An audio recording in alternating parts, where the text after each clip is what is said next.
Nous sommes samedi de la première semaine de Carême. L'Église fête le bienheureux Constant Servoli, prêtre en 1481. Évangile de Jésus-Christ selon saint Matthieu, 5,43-48.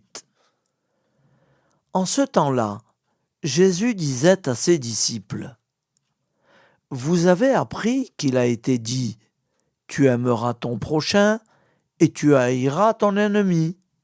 Eh bien, moi, je vous dis, aimez vos ennemis et priez pour eux qui vous persécutent, afin d'être vraiment les fils de votre Père qui est aux cieux.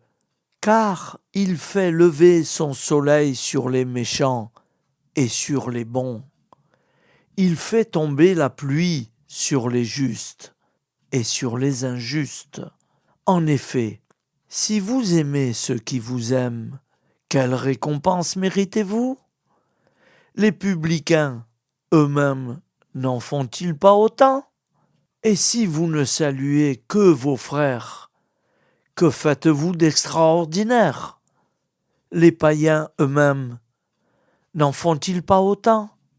Vous donc, vous serez parfaits comme votre Père céleste est parfait. Acclamons la parole de Dieu. Louange à toi, Seigneur Jésus. Je vous propose un petit rajout à la suite de cet évangile.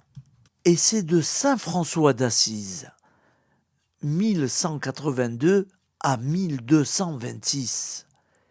Il a été le fondateur des frères mineurs.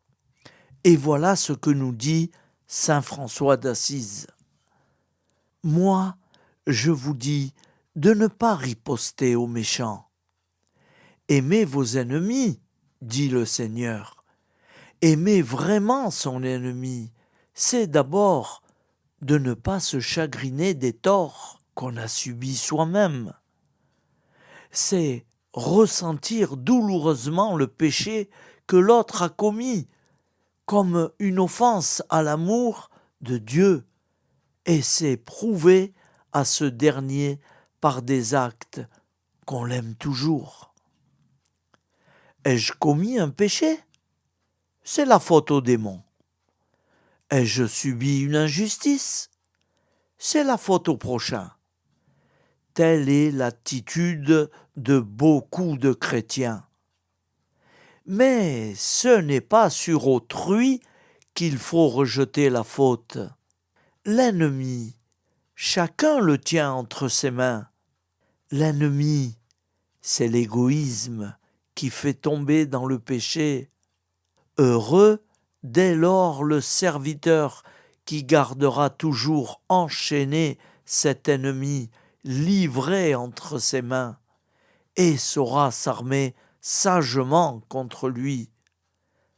Tant qu'il agira de la sorte, aucun autre ennemi, visible ou invisible, ne pourra lui faire du mal.